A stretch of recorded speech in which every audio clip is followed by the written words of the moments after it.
The late Ginimbi's family claimed the businessman had ordered them to turn his mansion into a hotel should he die.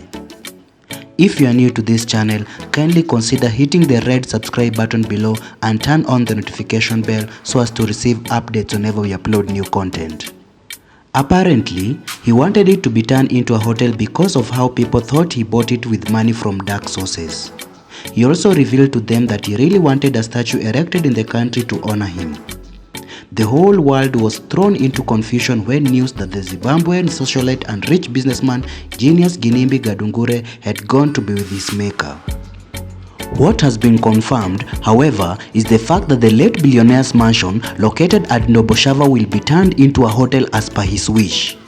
This was disclosed by Ginimbi's relatives who held the rich man's had declared that no one should occupy his mansion in the event of his demise.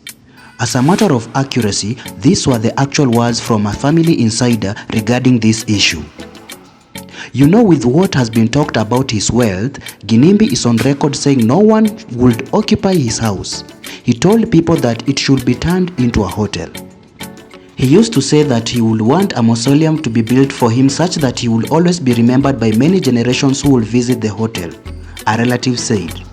Ginimbi's family also revealed that he wanted a statue erected in the country in his honor. It was also through the same site that Ginimbi's dad allegedly claimed he was not shocked when he heard about the accident of his son as he was a speedster. I received a call that he had been involved in an accident.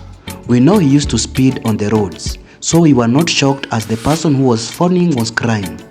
When we arrived at the accident scene, we saw his car in flames and he was sleeping by the roadside. He was my second born. Now only 2 girls are left after the death of the 2 boys, the dad said.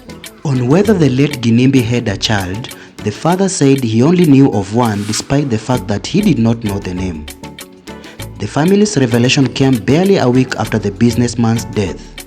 In his actual words, this is what he had to say. These boys will jump from one woman to another, so you will never understand them. We only know of one, but I don't know the name since we did not stay with him or her. It is our wish that they will find Ginimbi's hair. May he rest in eternal peace. Keep it Urbancraft.